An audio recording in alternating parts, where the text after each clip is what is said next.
8वीं प्रोग्राम की तरफ से पढ़ रहे हैं। हमारा एहसास है कि ये स्कूल का 8वां पीरियड लग रहा है, लेकिन मजबूरी है क्योंकि प्रोग्राम 3 दिन का है और मैक्सिमम टॉपिक्स को हमें कवर करना था। लिहाजा हम उम्मीद करेंगे कि आप इंशाल्लाह दिलचस्पी के साथ इन लेक्चर्स को आपने सुना है। 8वें घंटे में भी उसी तरह से दिलचस्प बने रहेंगे। मैं जनाब सादत खलीफा साहब से गुजारिश करूँगा कि समाजी उलूम की तदरीस के बुनियादी उसूल इस पर हमारे रहनुमाई फरमाएं।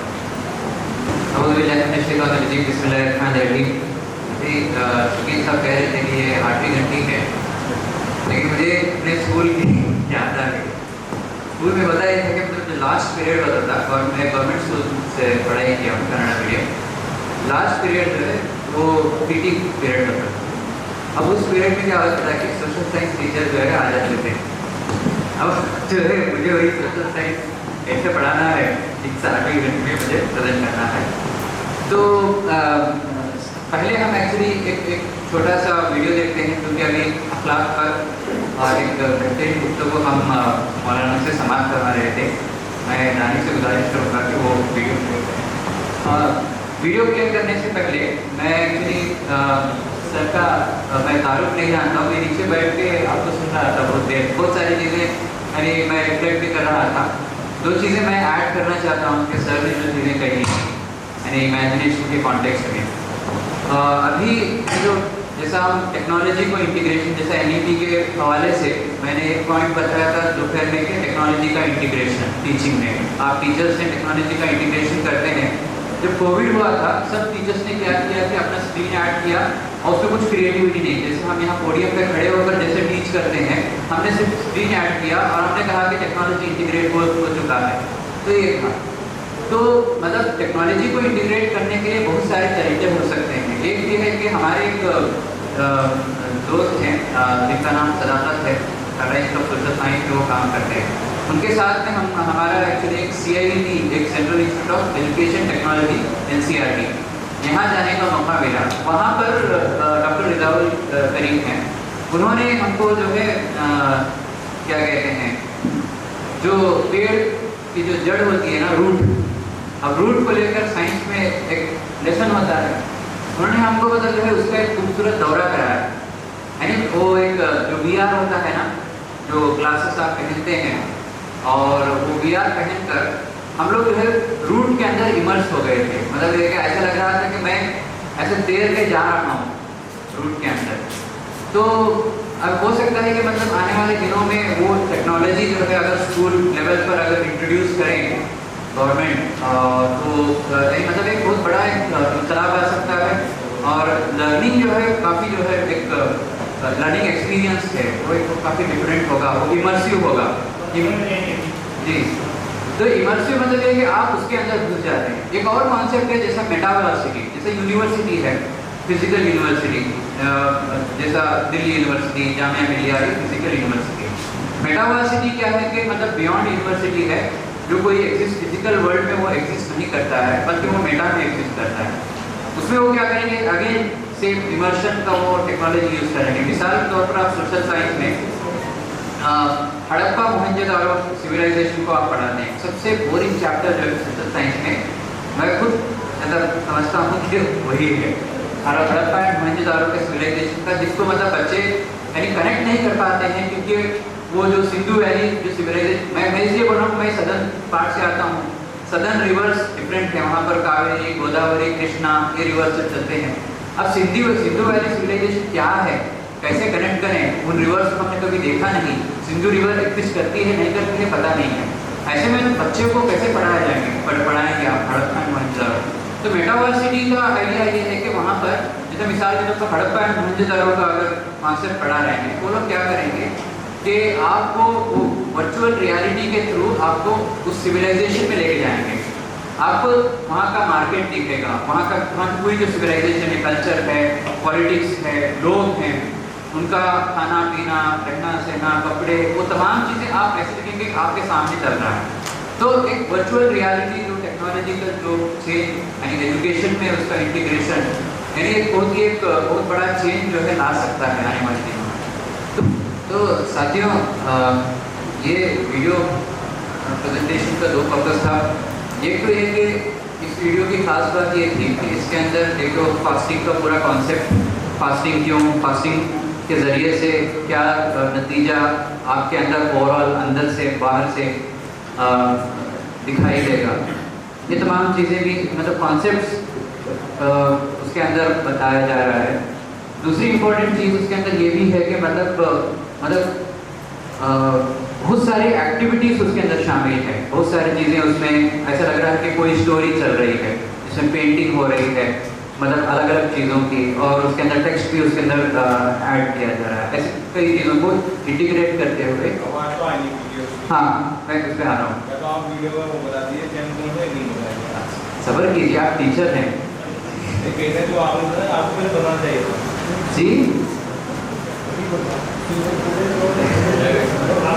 हाँ जी, तो मैं उसी आपका जो अर्ज है, का जो दर्द है ना, वो मैं फील कर रहा हूँ। तो मैं उसी पॉइंट पे आ रहा था, वह ये कह रहा था कि मतलब ये तमाम चीज़ों को यानी इंटीग्रेट करके हम क्या पढ़ा सकते हैं। इस तरह की कई वीडियोस जो है आप यूट्यूब पे सर्च कर सकते हैं। एक तो ये नोमान अली खान वाली वीडियो है, आप सर्च करें नोमान अली खान फास्टिंग पर भी यूट्यूब पे सर्च करें। अनफॉर्चुनेटली इसका जो ऑडियो जो है ठीक नहीं था, और मतलब हम लोगों को इस पर काफ़ी काम करना है कि मतलब हम टेक्नोलॉजी का इंटीग्रेशन की बात तो हम करते हैं, इस पर ट्रेनिंग वगैरह सेशन चलाते हैं, लेकिन हम इस हद तक मतलब तैयार हैं, अगर नई टेक्नोलॉजी आती है उसके हिसाब से हम अडेप्ट कर सकें अपने आप को, तो उसके लिए हम किस हद तक तैयार हैं, ये भी गौर करने की बात है। और इसी तरह से एक हिस्ट्री को लेकर एक वीडियो सीरीज़ है, फैसल वरेज, फैसल FAISAL, फैसल वरेज WARREACH। इनके चैनल में भी आप देखेंगे मतलब जैसा खिलाफत उस्मानिया की तारीख है, यानी मतलब हिस्ट्री जनरली बोरिंग सब्जेक्ट है, उन्होंने मतलब बहुत सारे एनिमेशन ऐड करके बहुत खूबसूरत तरीके से बहुत सारे मतलब तारीख की किताबों के हवालों से वो अपनी चीज़ों को प्रेजेंट करते हैं। तो खैर हम लोग आज यहाँ पर डिस्कस करने जा रहे हैं कि मतलब सोशल साइंस को कैसे पढ़ाया जाए। तो मेरा पहला सवाल है कि आप में से कितने लोग हैं जो सोशल साइंस, सोशल स्टडीज़ पढ़ाते हैं? कितने टीचर्स ऐसे हैं जहाँ एक और कौन पढ़ाते हैं सोशल स्टडीज़? 2 ही लोग पढ़ाते हैं पूरे इसमें, 3 लोग सोशल स्टडीज़ पढ़ाते हैं, मेरा ख्याल 4 लोग। तो मेरा ख्याल मेरा आपके लिए रेलेवेंट नहीं है, जो रेलेवेंट चीज़ें हैं आप सुनिए, मैं तेज़ी के साथ में आगे बढ़ जाता हूँ। तो कोई बता सकते हैं कि नेक्स्ट राइट सोशल साइंस मतलब क्या है? सोशल साइंस क्या होता है? तो हिंदी ट्रांसलेशन जी आप बता सकते हैं? हाँ, उसको डिफाइन करें। सामाजिक विज्ञान क्या है?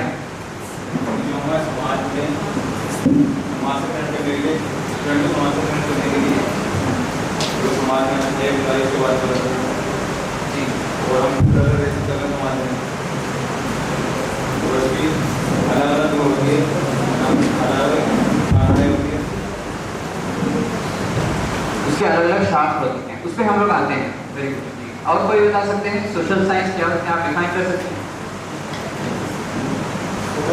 समाज से रिलेटेड थी, हमारे भारत में किस तरीके का समाज है, कौन बटा हुआ है, उसके बारे में पॉलिटिकल के बारे में पढ़ा सकते हैं जी। उसके बाद हिस्ट्री के बारे में पढ़ा सकते हैं, मतलब हिस्ट्री क्या है, दूसरे लोग हिस्ट्री के बारे में जी।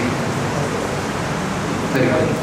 तो सोशल साइंस को आप मतलब बहुत सिंपल वे में ऐसे उसको एक्सप्लेन कर सकते हैं। सोशल साइंस को ब्रेक करके देखेंगे, एक साइड सोशल है, दूसरी साइंस है। साइंस क्या है? साइंस को अगर बहुत शॉर्ट में डिफाइन करेंगे, वो सिस्टमैटिक स्टडी, यानी बहुत मुनज़्ज़म तरीके से, बहुत ही मतलब एक्सपेरिमेंटेशन के साथ में या डेटा उसके अंदर शामिल हो, इन तमाम चीज़ों को सामने रखते हुए ऑब्जर्वेशन, डेटा और सिस्टमैटिकली उसका इवैल्यूएशन हो, उसको मतलब हम साइंस कह सकते हैं। तो systematic study of society and human being, इसको जो है हम सोशल साइंस कह सकते हैं।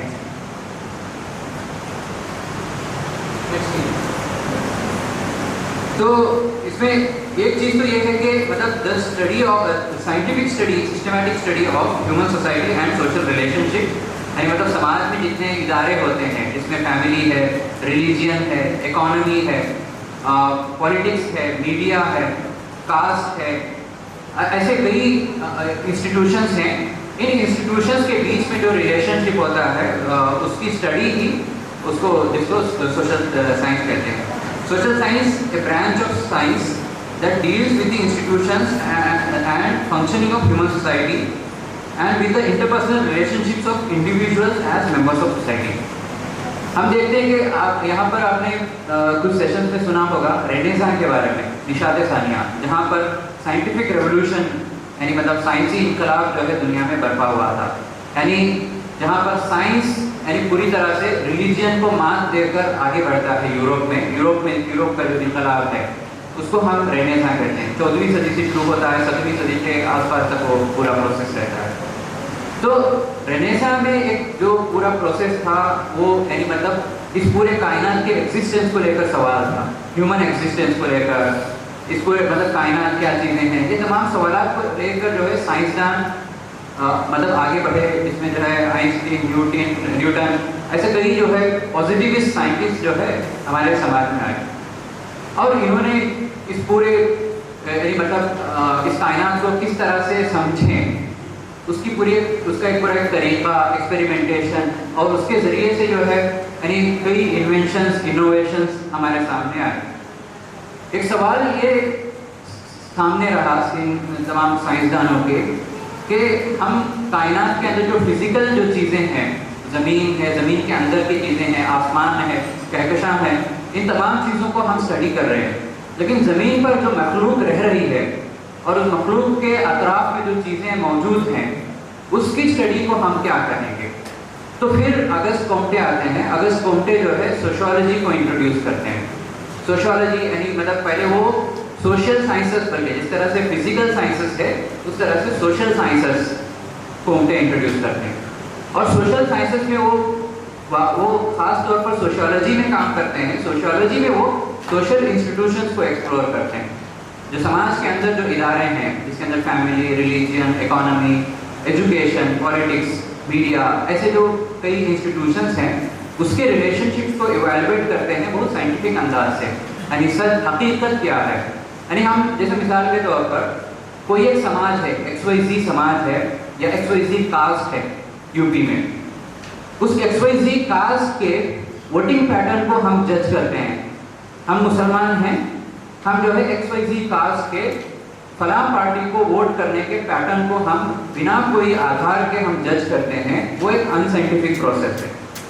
साइंटिफिक प्रोसेस ये होगा कि आप यानी उस कास्ट के पूरे पॉपुलेशन को आप जानें कि इस कास्ट के कितने लोग उत्तर प्रदेश में रहते हैं और इस पूरे कास्ट के कितने परसेंटेज लोग हैं जिन्होंने मतलब फलां पार्टी को, XYZ पार्टी को वोट किया है।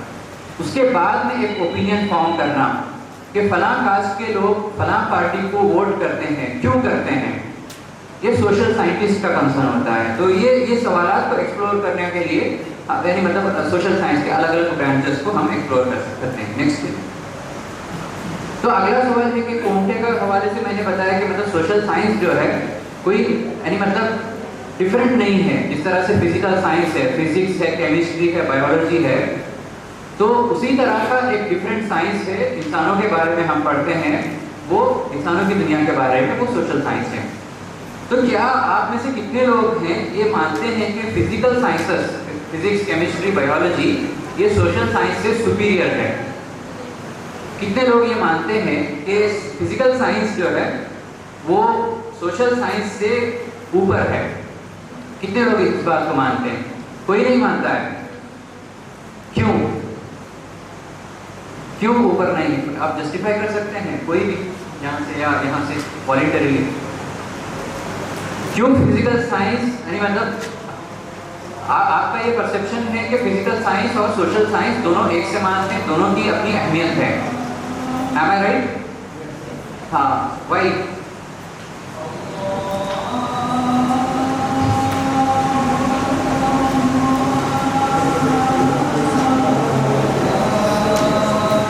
तो हम लोग बहुत जल्दी से इसको आगे बढ़ाते हैं। डायरेक्टिव के जगह हम लोग थोड़ा इंस्ट्रक्शन मोड में शिफ्ट हो रहे हैं, तो टाइम की कमी की वजह से। तो यानी सोशल साइंस है at the end of the day, जो साइंटिफिक रेवोल्यूशन हुआ है, पॉजिटिविज्म जो आया था, उसी से वो निकला हुआ एक ब्रांच है, और उसके अंदर जो है बहुत सारे सब ब्रांच है जो सर बता रहे थे अभी। इसमें political science, sociology, economics, history, geography, ये पॉपुलर सोशल साइंसेस हैं। अभी नहीं मतलब आज के दौर में जो है काफ़ी जो है इंटरडिसिप्लिनरी एरियाज भी सोशल साइंसेस के अंदर फर्दर डिवाइड हुए हैं। जैसे पॉलिटिकल साइंस के अंदर जैसे पब्लिक पॉलिसी है, पब्लिक एडमिनिस्ट्रेशन है, लॉ एंड गवर्नेंस है, ये अलग एरियाज इवॉल्व हुए हैं। इकोनॉमिक्स के अंदर हम देखते हैं कि पॉपुलेशन स्टडी है, जेंडर स्टडीज़ है और डेवलपमेंट स्टडीज़ है। ऐसे कई जो है इंटरडिसिप्लिनरी जो एरियाज हैं, यानी काफ़ी ब्रांचेस जो है सोशल साइंसेस के अंदर एक्सप्लोर हुए हैं। तो ये जो बाइनरी है कि physical sciences versus social sciences, ये हमने क्या किया कि हमारा एक एग्जामिनेशन सिस्टम जो जब से क्रिएट हुआ है उस वक्त से हमने क्या किया कि मतलब जो कोर्सेस जिसमें जॉब मार्केट में ज़्यादातर उसका जो डिमांड होता है, इंजीनियरिंग, मेडिसिन वगैरह, तो इन कोर्सेज से रिलेटेड जो सब्जेक्ट्स हैं उसको हमने ज़्यादा इंपॉर्टेंस देना शुरू किया। और उससे क्या हुआ कि मतलब जो सोशल साइंसेस की जो वैल्यू है समाज के अंदर, यानी आप ये माने कि मतलब फिजिकल साइंसेस जो है सोशल साइंसेस से सुपीरियर नहीं है, लेकिन समाज में तो क्या ये परसेप्शन है कि फिजिकल साइंसेस सुपीरियर है? आप मानते हैं? समाज के अंदर ये तो धारणा है ना कि physical science, physics, chemistry, biology बाकी सोशल साइंसेस से ऊपर है। क्या ये सच है? जी जी, परसेप्शन तो है। आप तो पढ़े लिखे समझदार लोग हैं, तो आप लोग जो है आपका एक डिफरेंट परसेप्शन, डिफरेंट व्यू है, जहाँ आप ये बाइनरी में नहीं देख रहे हैं कि physical science versus social sciences. आप देख रहे हैं कि ये सब जो है नॉलेज की धारा है, एक दूसरे से जो है जुड़ी हुई है। लेकिन समाज के अंदर ये बड़ा एक चैलेंज है। बच्चों को जब पढ़ाते हैं, फर्स्ट जो आप चैलेंज जो फेस करेंगे यही कि मतलब बच्चे को जब ये एहसास होगा कि सोशल साइंस के अंदर उसके लिए क्या फ्यूचर है, तो सोशल साइंस के लिए क्या करियर्स हैं, उसका भी अगर आपको एक्सप्लोर करना चाहते हैं तो करियर गाइडेंस के प्रोग्राम में उसके लिए हमारे पास एक ट्रेनिंग मॉड्यूल है जो उसको हम एक्सप्लोर कर सकते हैं कभी आने वाले समय में, जहाँ बच्चों को एंगेज कर सकते हैं, पेरेंट्स को एंगेज कर सकते हैं कि सोशल साइंसेस के अंदर आजकल जो है काफ़ी अपॉर्चुनिटीज़ हैं, जहाँ पर मतलब अगर आप बहुत ही मादी तरीके से नॉलेज को, एजुकेशन को देखना चाहते हैं, तब भी जो है सोशल साइंस के अंदर वो पॉसिबल है। ये सोशल साइंटिस्ट का क्लेम है। आगे बढ़ते हुए सोशल साइंस में क्या क्या चैलेंजेस हैं, यहाँ मैंने 3 चैलेंजेस को नोट किया है। आप इसको और भी अपने जब टीच करते हो फेस करते हैं। सबसे पहला जो चैलेंज है, सोशल साइंस है बहुत ही ज़्यादा एब्स्ट्रैक्ट है, यानी उसके अंदर बहुत ज़्यादा कॉन्सेप्ट्स हैं। सोशोलॉजी है, हिस्ट्री है, political science, political theories, political philosophies. History में जो है काफ़ी यानी मतलब बहुत सारे वाक़यात का जिक्र है, बहुत सारी चीज़ें जो है आपको एब्स्ट्रैक्ट में मिलेंगी टेक्स्ट बुक को अगर आप देखेंगे, जिसके चलते जो है वो एक सर जो है मध्य प्रदेश के रामकारी स्कूल के वो मेंशन कर रहे थे, जब बच्चा सोशल स्टडीज़ की जब टेक्स्ट बुक उठाता है उसके अंदर भरकर टेक्स्ट है और उसके अंदर कई पार्ट्स हैं, इकोनॉमिक्स, हिस्ट्री, ऐसे ज्योग्राफी करके ऐसे जो है उसके पार्ट्स हैं, तो बच्चा जो है उसी वक्त वो घबरा जाता है। तो जैसा कि सर ने पियाजे का जिक्र किया है, पियाजे का एक्चुअली एक इम्पॉर्टेंट जो थ्योरी है वो स्कीमा को लेकर है। वो ये कहते हैं कि मतलब बच्चे के अंदर अब कुछ भी आप बताओ, इंट्रोड्यूस करो बच्चे को, तो वो उसके अंदर एक खाका उसके अंदर फॉर्म होता है इमेजिनेशन में उसके। जैसे मिसाल के तौर पर कुत्ते को अगर या सॉरी गाय को अगर मैं कुत्ता बोलूँ, बच्चे को ऐसे इंट्रोड्यूस कराऊँ, गाय जा रही है, मैं कहूँ तो कुत्ता जा रहा है, तो बच्चे के दिमाग में क्या आएगा कि मतलब वो जो 4 पाँव वाला जो जानवर है वो जहाँ भी दिखेगा, अगर वो गधे को देखेगा, घोड़े को देखेगा, वो उसको जो है गाय बोलेगा, सॉरी कुत्ता बोलेगा। उसको 4 पाँव वाले जानवर का जो इंट्रोडक्शन है वो गाय या कुत्ते से हुआ है, तो वो हर 4 पाँव वाले जानवर को, चौपाहे को, तो क्या करेगा, कुत्ते या गाय से ही आइडेंटिफाई करेगा। तो ये चैलेंज है कि मतलब हम क्या कहते हैं, मतलब एब्स्ट्रैक्ट से कॉन्क्रीट की तरफ जाना पड़ता है सोशल साइंस में। इसको कैसे हम डील करें? क्या हम सोशल साइंस में कॉन्क्रीट चीज़ें बताएं जिसके जरिए से जो है बच्चा एब्स्ट्रैक्ट की तरफ पहुंचे? तो क्या ये पॉसिबल है? तो उसको एक्सप्लोर करने की ज़रूरत है। दूसरा क्या है कि बच्चे को बहुत सारे चीज़ों को हम एंगेज करते हैं सोशल स्टडीज़ में जो उसके लिए रेलेवेंट है नहीं। जैसा मैंने नदियों का जिक्र किया, उसके नदियों के आसपास की जो सिविलाइजेशन हैं, अगर सदर्न इंडिया के लिए अगर हड़प्पा और मोहनजोदारो के सिविलाइजेशन को अगर हम पढ़ाते हैं, या नॉर्दर्न स्टेट्स के लोगों को गोदावरी, कृष्णा, कावेरी, इन रिवर्स का अगर हम जिक्र करते हैं, उनके आसपास में जो कम्युनिटीज़ हैं, अगर मैं ये पढ़ाऊँ कि मैं आज आपके पास सोशियोलॉजी पढ़ा रहा हूँ, एक ट्राइब है कोडावा, आप में से कितने लोग हैं कोडावा कम्युनिटी को जानते हैं? नहीं जानते। आप टीचर हैं, बड़े हैं, आप लोग के पास इंटरनेट है, इंफॉर्मेशन है आपके हाथ में, लेकिन उसके बावजूद भी कोडावा कम्युनिटी कहाँ है आप नहीं जानते हैं। कोडावा कम्युनिटी जो है सल्तनत खुदादा टीपू सुल्तान शहीद अहमद अली की सल्तनत में वो रहा करते थे। तो अभी भी है वो जो कूर्ग जहाँ पर से कॉफ़ी बनता है ना, वहाँ वो ट्राइब मौजूद है, लेकिन यूपी वालों के लिए वो कनेक्ट नहीं कर पाएंगे इस कबीले को। वही अगर मैं यादव के बारे में बोलूँगा तो यूपी वाले जो है बहुत ज़्यादा अच्छी तरीके से समझेंगे सोशियोलॉजी को। यादव कम्युनिटी के बारे में अगर समझाते हुए कास्ट को समझाऊँ, सोशियोलॉजी को मैं एक्सप्लोर करूँगा, तो बच्चे जो है यहाँ ज़्यादा बेहतर समझ सकते हैं। तो स्टूडेंट का एंगेजमेंट का एक बड़ा चैलेंज होता है।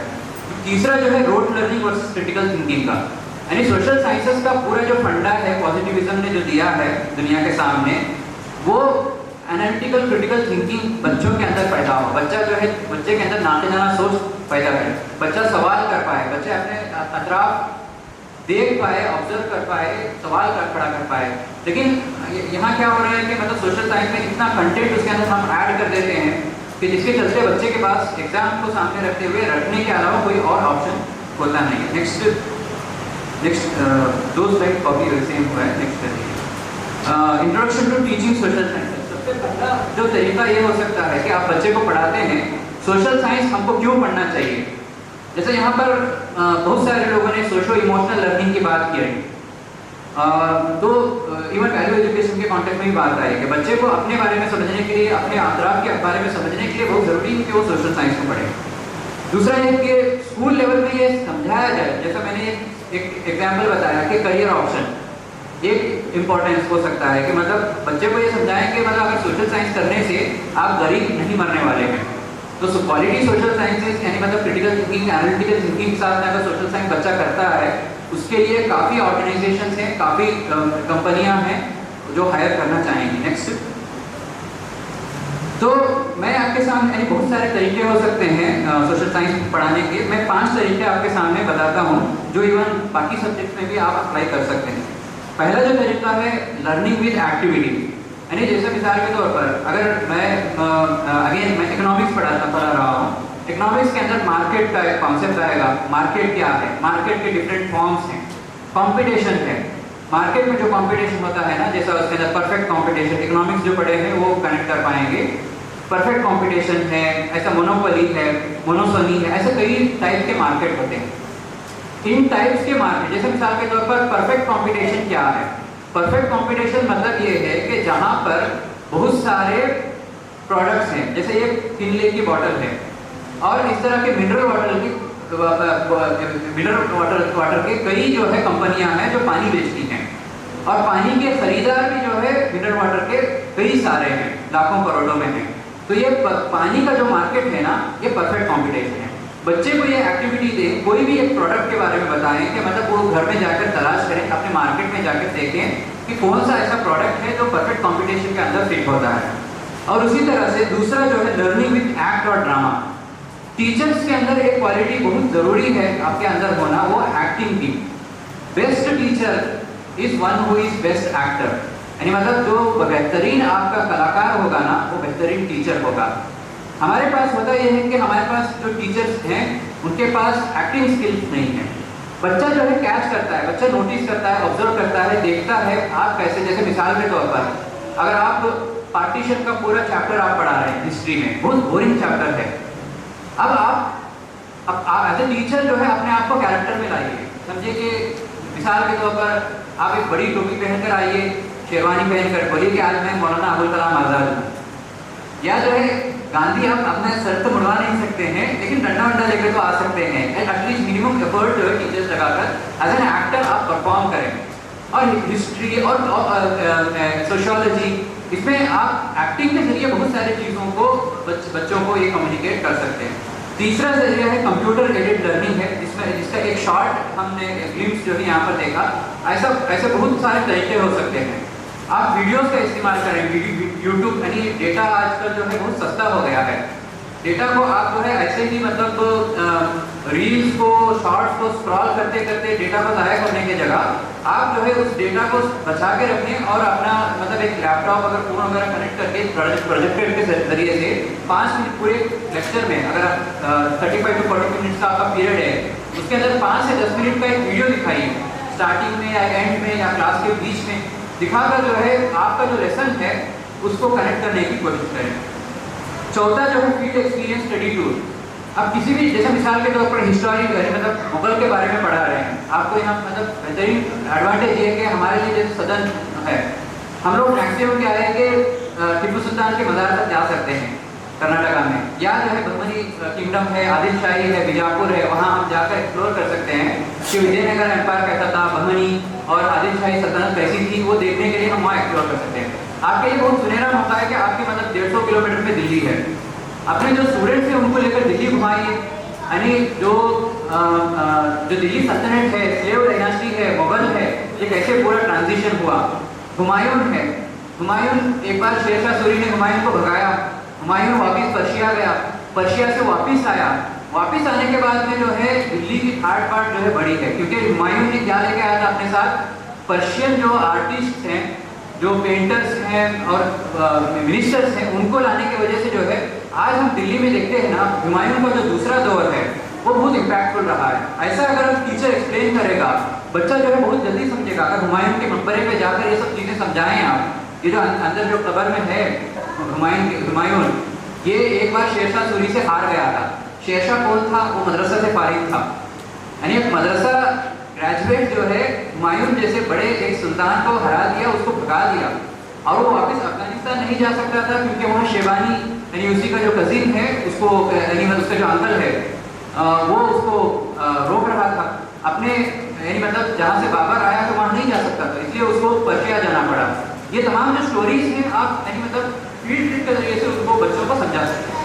आखिर है डिस्कशन और डिबेट, यानी कुछ बच्चे होते हैं जो बहुत ही ज़्यादा वोकल होते हैं। जैसा जमात इस्लामी इनका एक इदारा है मेवात में, अलजामिया मेवात कैंपस, वहाँ पर मैंने देखा कि बच्चे जो है 10th में बहुत ही यानी मतलब बेसिक लिटरेसी उनके पास बहुत मुश्किल थे, हिंदी पढ़ना नहीं जानते, उर्दू पढ़ना नहीं जानते, उर्दू अखबार का हेडलाइन नहीं पढ़ना जानते थे। वो लोगों को वहाँ पर उन्होंने एक डिबेटिंग कल्चर क्लासरूम में डेवलप किया। सोशल साइंस पढ़ाते थे, हिस्ट्री, पॉलिटिकल साइंस, जिसके अंदर नेशनलिज्म है, कास्ट है, ऐसे रिजर्वेशन है, ऐसे टॉपिक्स पर वहाँ के जो डायरेक्टर है डिबेट्स करवाते थे। जो एक उनके एनुअल डे फंक्शन पे मैं गया था, वहाँ पर एक वो लोगों ने डिबेट करवा रहे थे pro reservation and anti reservation में। प्रो रिजर्वेशन पे जो लोग आर्ग्यू कर रहे थे ना, उनके आर्ग्यूमेंट्स इतने स्ट्रांग थे 11th क्लास के 12th क्लास के, मैं हैरान रह गया। इवन जो रिजर्वेशन के जो मुखालिफ हैं वो लोग भी मतलब उसी तरह से बहुत ही दमदार आर्ग्यूमेंट के साथ में चीज़ों को प्रेजेंट कर रहे थे। असेसमेंट का आप 4 तरीके असेसमेंट की इस्तेमाल कर सकते हैं। एक तो फॉर्मेटिव असेसमेंट, जिसका मैंने दोपहर में जिक्र किया है। दूसरा जो है समेटिव असेसमेंट। समेटिव असेसमेंट में आप जो है क्वेश्चन देकर and what is this what is that के जगह कुछ केस स्टडी दें, उनको इवैल्यूएट करें और उसको मार्क्स अलॉट कर सकते हैं। कुछ state case study field trip में भेज सकते हैं, फील्ड ट्रिप में भेज के, या कहीं आप टूर पे जा रहे हैं, जो टूर में आपने जो देखा है चीज़ें यानी जो हिस्टोरिकल प्लेसेस की, उनको आप नोट डाउन करें। यानी मतलब मिसाल के तौर पर अलाउद्दीन खिलजी, तो हमने इसकी दिल्ली हमने घुमा है, अलाउद्दीन खिलजी के बारे में आप कुछ लिखिए और उसको जो है आप मार्क करें। समेटिव असेसमेंट भी आप इस्तेमाल कर सकते हैं। फिर पोर्टफोलियो असेसमेंट, जहाँ पर स्टूडेंट का, हर स्टूडेंट का आप पोर्टफोलियो मेंटेन करेंगे, उसका कहीं ओवर द पीरियड क्या परफॉर्मेंस है, अगेन उस हिसाब से आप उसको मार्क अवार्ड करें। लास्ट है peer and self assessment. Social science में ये बहुत इंपॉर्टेंट है। वो ये है कि अपने बच्चों से, अपने जो स्टूडेंट्स हैं उनसे आप कहें कि फॉर एग्जाम्पल फलां ने एक केस स्टडी बनाकर दिया है, उसको आप खुद असेस करें। आप क्या करेंगे कि आपका जो पेपर है ना, यहाँ 2 लोगों के साथ शेयर करेंगे, 2 लोग रिव्यू करेंगे आपका पेपर को, आप ही के क्लासमेट रिव्यू करेंगे, बताएंगे कि आपका जो परफॉर्मेंस सही है या नहीं है। इससे 2 चीज़ें होंगी। एक तो ये है कि आपका जो परफॉर्मेंस है वो वाकई में यानी मतलब वो जो आपका क्लासमेट है वो समझा या नहीं समझा, एक तो वो है आपको जो टास्क मिला है। दूसरा ये है कि आपके अंदर जो कंपटीशन का जो जज्बा है ना, यानी मतलब एक दूसरे को गिरा कर आगे बढ़ने वाली जो कंपटीशन है, वो कंपटीशन खत्म होकर एक हेल्दी कंपटीशन के चांसेस वहां पर रहते हैं। तो ये 3 तरह के हमारे पास लर्नर्स होते हैं सोशल साइंसेस में। एक तो होता है कि विजुअल लर्नर्स, जो यानी मतलब वो कुछ क्लास में आपको जवाब नहीं देंगे, कुछ नहीं बोलेंगे, लेकिन उनका ऑब्जर्वेशन स्किल बहुत अच्छा रहता है। तो ऐसे स्टूडेंट्स को आइडेंटिफाई करके आपको उनके मतलब मैप्स है, चार्ट्स है, इन्फोग्राफिक्स है, जैसे स्टैटिस्टिक्स का जैसे मतलब आता है ना इन्फोग्राफिक्स, आप यूट्यूब इंस्टाग्राम पे देखते हैं, जैसे मिसाल के तौर पर सचिन तेंदुलकर ने ओवर द पीरियड कितने सेंचुरीज बनाए हैं, उसका एक इन्फोग्राफिक्स आता है। ऐसा इकोनॉमिक्स के स्टैटिस्टिक्स हैं, वो आप इन्फोग्राफिक्स इस्तेमाल करते हुए आप प्रेजेंट कर सकते हैं। ऑडिटरी लर्नर्स, यानी ऑडिटरी लर्नर्स जो यानी मतलब काफ़ी अच्छे लिसनर्स हैं, अगर उनको इवन पॉडकास्ट भी सुना देंगे, उसके अंदर कुछ वीडियो नहीं है, सिर्फ ऑडियो है, वो काफ़ी तेज़ी से सुन सकते हैं। तो ऐसे लोगों के लिए, ऐसे बच्चों के लिए आप इंकरेज करें स्टोरी टेलिंग, डिस्कशन, डिबेट, यानी मतलब स्टोरी टेलिंग, यानी मतलब ऐसे बच्चों को एड्रेस करते हुए कहानी सुनाइए। जैसे मिसाल के तौर पर अगर सोशियोलॉजी पढ़ा रहे हैं, उसके अंदर आप स्टोरी शामिल करें, स्टोरी शामिल करके उनको पढ़ा सकते हैं। आखिर में एक तो कैनेस्टिक लर्नर्स है, इनका ये होगा कि मतलब ये लोग यानी मतलब यानी आप स्टूडेंट्स को देखा होगा कि बहुत ही कुछ होते हैं हाइपर, यानी वो एक जगह में यानी मतलब 5 मिनट से ज़्यादा बैठ नहीं सकते हैं। ऐसे लोगों को आप कैसे एंगेज कर सकते हैं? उसका तरीका ये हो सकता है कि उनको जो है कुछ रोल दे दें। जैसा मिसाल के तौर पर आप असाइनमेंट दे रहे हैं, रिटर्न असाइनमेंट, उनको बोले कल तुम जो है महात्मा गांधी बन के आओगे, कल तुम जो है BR अम्बेडकर बन के आओगे या मौलाना आज़ाद बन के आओगे, और यहाँ आकर जो है गांधी से या अदर जो सुभाष चंद्र बोस है उनके बीच में जो डायलॉग हुआ है वो डायलॉग आप करोगे। एक रोल प्ले हो सकता है। दूसरा ये हो सकता है कि मतलब उनको कुछ एक्टिविटी दे मॉडल बनाने का, यानी मतलब वो उनके हाथ जो है हमेशा बेचैन रहते हैं, तो ऐसे बच्चों को आप एंगेज करने के लिए उनको बताएं कि मतलब मिसाल के तौर पर भारत का मैप है, उसको आप ड्रॉ करें, या जो है कोई एक मॉडल डेवलप करें। ज्योग्राफी में मिसाल के तौर पर वॉल्केनो है, वॉल्केनो कैसे निकलता है, इसमें साइंस भी शामिल है, तो इसका एक मॉडल डेवलप करने के लिए बताएं कि मतलब वॉल्केनो कैसे हो सकता है। बहुत सारी चीज़ें हो सकती हैं, एक्सपेरिमेंट्स हो सकते हैं, तो वो एक्टिविटीज़ उन बच्चों को दें जो हमेशा बेचैन और हाइपर रहते हैं। तो ये चंद चीज़ें थी। तो मैं माजरत चाहता हूँ कि मैंने आपका ज़्यादा टाइम ले लिया, और वो भी आधे घंटे में, तो माजरत के साथ अपनी बात को मैं ख़त्म करता हूँ।